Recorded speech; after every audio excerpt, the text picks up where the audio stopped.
But அப்புறம் பார்த்தோம்னு சொன்னால் மும்பையில் மகாராஷ்டிராவில் வந்து உள்ளாட்சி மாநகராட்சி தேர்தல் நடக்கிறது. அங்கே உள்ள தமிழ் மக்கள்கிட்ட பிஜேபியுடைய வேட்பாளர்களுக்கு ஆதரவாக பிரச்சாரம் பண்ண போகிறான். இவன் எப்படிப்பட்ட ஆளுங்கிறது விளங்கிக்கணும். நீங்கள் ஒரு ஊடகவியலாளர் கூட அவன்கிட்ட நேரலையில் கேட்பார், ஒரு நேர்காணலில் கேட்பார், சொல்கிற பதிலை பாருங்கள்.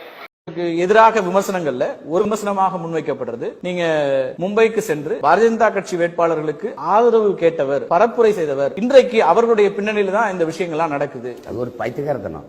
பாரதிய ஜனதா கட்சி வேட்பாளர் அப்படின்னு சொல்லுவார். தமிழ்ச்செல்வன் நம்ம சகோதரர் புதுக்கோட்டைக்காரர், அங்க வந்து அவர் போட்டிடுறாரு. பிஜேபியோட வேட்பாளர். அவர் ஒரு ஈழ விடுதலை ஆதரவாளர். அங்க இருக்கிற மக்களுக்கு ஒரு பாதுகாப்பாளர்.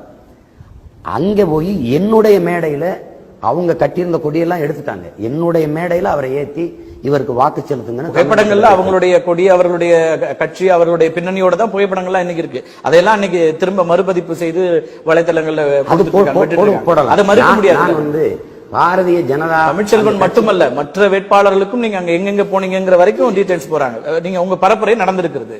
தமிழ்ச்செல்வனுக்கு வாக்கு கேட்டது உண்மை.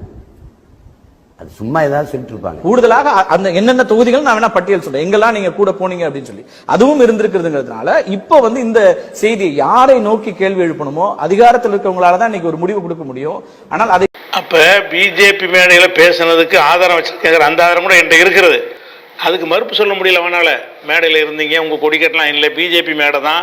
அந்த தமிழ் செல்வன் அல்லாத வேற பிஜேபி வேட்பாளர்களுக்கும் தமிழ் ஏரியாவில் போய் ஓட்டு போடுங்க நீங்கள் பேசியிருக்கிறிய தமிழர்களை பிஜேபிக்கு ஓட்டு போட வைக்கணும்னு பேசுகிறவனாக இருந்தால் அவன் யாராக இருப்பான்? உள்ளமெல்லாம் காவி விதைக்கப்பட்டு ஊறி போன ஒருத்தனாகத்தான் இருப்பான் என்ற ஒரு சந்தேகம் நமக்கு வந்து கொண்டு முதல்ல சவால் விட்டானா. அதுக்கடுத்து பார்த்தோம்னு சொன்னால் இவனுடைய ஒவ்வொரு நடவடிக்கையும் பார்க்குறோம். அப்படியே முஸ்லீம்களை யார் ஒழிக்க நினைக்கிறான்னு அவனோட எல்லாம் நெருக்கமாக இருக்கிறார், அவங்களை ஆதரித்து பேசுகிறார் என்ற அளவுக்கு வருகிறது.